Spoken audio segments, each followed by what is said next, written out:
What is up, ladies and gentlemen? Welcome back to the channel. Today we got the long-awaited, well, today it's the time of my recording, but tomorrow when you guys watch this, we got the long-awaited Recon Combat Specialty Nerf in Black Ops 6. Treyarch listened and they came out with it really quickly, but was it enough? Was it good?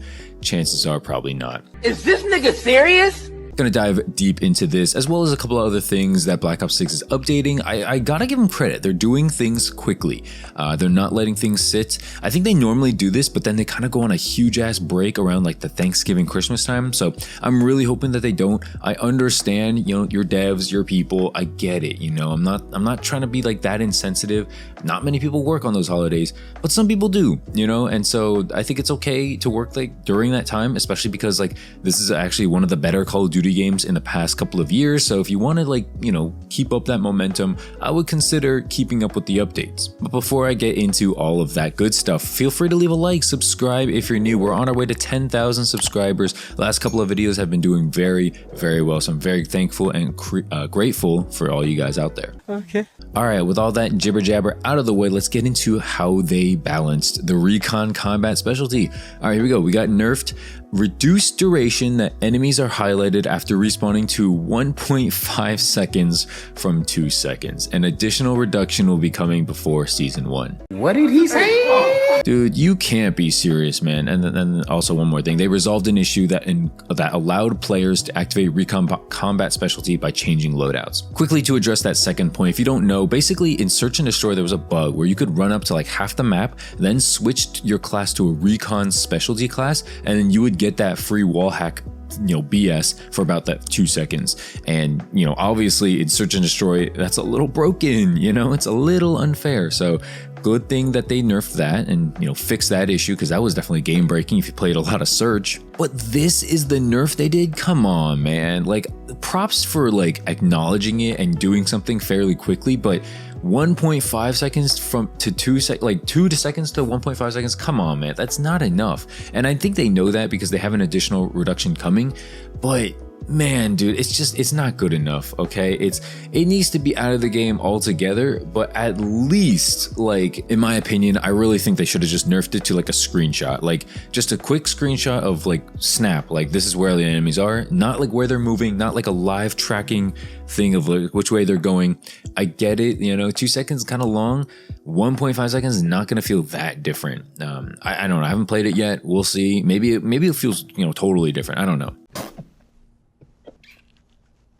But I personally don't think it's good enough. And I think, unfortunately, as of now, it's still going to be broken. It's still going to be very, very OP. But yeah, again, they're coming up with another reduction, so we'll see. Along with that, they made a lot of other updates. Just to finish off the rest of this picture here, Dispatcher, that green perk, they basically increased the cost from a UAV from 500 to 550 and a counter from 550 to 600. I would say it's necessary because you were just getting score like way too fast with those green perks. It's fun, you level up quickly like that, but it was a little too fast. Okay, so good nerf there. Even though it kind of like hinders people a little bit, it hinders the objective players, which is not the best thing you want to do. You definitely want to encourage your objective players, but at the end of the day, people who are doing that are still going to run that stuff. Some other updates that they've done: the Flashbang grenade has reduced its effectiveness by 20%, so that's amazing. Okay, we really needed that. Flashbangs and stuns in this game, especially with the tactical insert, not tactical insert, but the tactical expert, where you have 3, just off rip. That's ridiculous. I don't know who thought of that. I get it. It's like a wild card kind of thing, so you need something OP like that. But man, that was a lot, and so I'm very thankful that the flashbang got reduced. He can't keep getting away with it. Treyarch has also nerfed the snaking movement in Black Ops 6. They've adjusted the stance change cooldowns to reduce, prone to stand movement, which is basically snaking. That's good too. As a keyboard and mouse player, I felt very, annoyed at the fact that people could do that to me. Most people in my lobbies were not quite up to that par, but glad that they're changing things. It's like they're making changes for the benefit of a lot of people. They made a ton of weapon adjustments. Basically across the board, they nerfed ARs a little bit and then improved SMGs a little bit. I think the range. So, you're probably not gonna feel too much of a difference. I think we'll wait for Ace's video where he tests everything and shoots at a wall for 5 hours. But until then, I don't think anything's, blatantly, obviously different. I think that subs needed a little bit of a buff though. Let's talk a little bit about score streaks. They increased the health of the UAV and counter UAV. So essentially it was really simple to just look up in the sky, use like one clip of your mag and just shoot that stuff out of the sky. Rockets to destroy remain unchanged. So basically, like if it costs 2 rockets to kill a UAV, counter UAV, then it still costs 2. And 1 for a UAV. But I think they increased the health when it comes to like bullet damage, so that's good. They also increased the initial explosion radius of the napalm strike.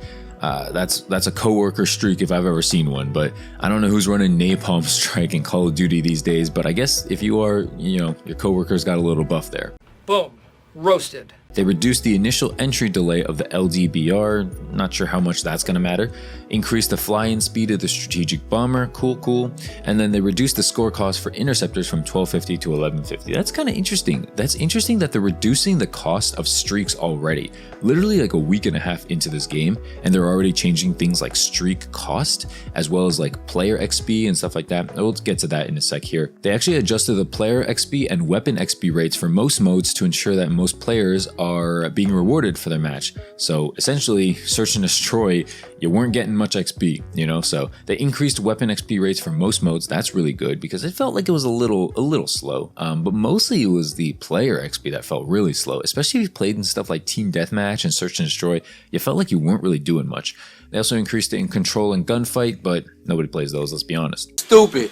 They're not. They also slightly decreased the overall XP in face-off modes, which I don't know if I agree with that. Maybe people were playing that too much, I don't know. And then the last thing that I want to touch on is the Gunsmith. There was an issue where you equipped like an optic and then it would just automatically remove itself and then you'd be thrown into the Gunsmith screen on the main menus. Or you'd be taken back to the main menu screen, which made no sense. So, I don't know. Glad that they're fixing this. Overall, guys, I'm actually kind of happy with this update. I think that they did a lot of things well. I do think that the Recon Nerf is not good enough though, and again they know that, they're acknowledging that. I wish it was a little better. I wish it would come a little sooner. We've been complaining about this for the longest time.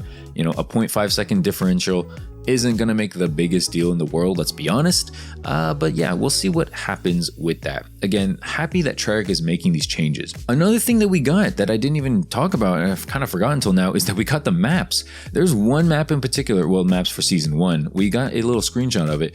One map in particular looks like, I think it's called Hideout. It looks like it was exactly from, what's it called? Sledgehammer Games. It literally looks like someone from Sledgehammer Games made that map.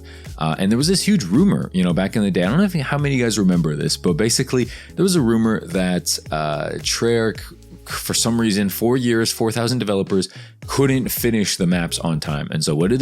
They went to Sledgehammer Games and was like, hey, can we borrow like 1 or 2 of your maps, man? Like, oh, we might need some. And that's where we're at now. We're at the point where Treyarch is borrowing maps. What? I know there's this whole conspiracy theory about like certain maps in this game that, oh, it sucks, or it feels like Infinity Ward, or feels like Sledgehammer. There's a lot of evidence that warrants that. Let's be honest here, okay? A lot of these maps, do you think the same people that made Summit, Slums, Raid, Standoff made something like Payback or Lowtown? Like, do you really think so? Like, to me, those maps really feel like Sledgehammer. Not so much Infinity Ward. I think maybe like graphics and color scheme, maybe Infinity Ward, but yeah, for the most part, they don't really feel like Treyarch maps all that much. I'm happy that we're getting stuff in Season 1. It looks like we're getting 2 6v6 and then 1 gunfight map / 6v6 map, which again, not sure how I feel about that. I don't get the feeling of like, why are we playing 6v6 on gunfight maps? I don't know. I guess that's the whole like face-off mentality. whatever, it is what it is. Personally, not the biggest fan of Face Off these days. I think it's a cool premise, but a lot of the maps are just like too dang small, and there's just like no breathing room when it comes to spawning. Like small maps are a good thing, but like when it's too small, like it's a bad thing, you know, like too much of a good thing, I think. But yeah, guys, that's essentially going to do it for this video. Again, appreciate the recent support on the channel. You know, we're doing really well. Let me know what you guys think about the maps that are coming out. We got, you know, a little screenshot of some of the stuff that's, you know, gonna be dropping soon in season 1, which I think is coming out in a couple of weeks here in November. And then we got a lot of updates, especially about like Recon and the flashbangs and stuff like that. Let me know your thoughts. You know, like, did they miss anything? Was there anything that they really, you know, should have added or should have changed that they didn't? Because to me, it was pretty much just the SMGs needed a little bit of a buff. Recon needed a bigger nerf than it got. Can't do it. I can't take this shit no more, man. And I think maybe the snipers, honestly, some of the snipers, they're a little weak, dare I say. But then again, at the same time, I'm okay with that because I don't really want to get sniped too. So I'm okay with weaker snipers in Call of Duty. Shotguns too. Not the biggest fan of shotguns. But yeah, that's going to do it, guys. Hope you enjoyed it. Hope you had a great weekend. And yeah, a happy Monday. I will see you in the next video. Thanks for watching. To all my haters out there, go ahead and smell my poo-poo. Other than that, I'll see you guys in the next video. Thanks for watching. Peace, peace, and peace.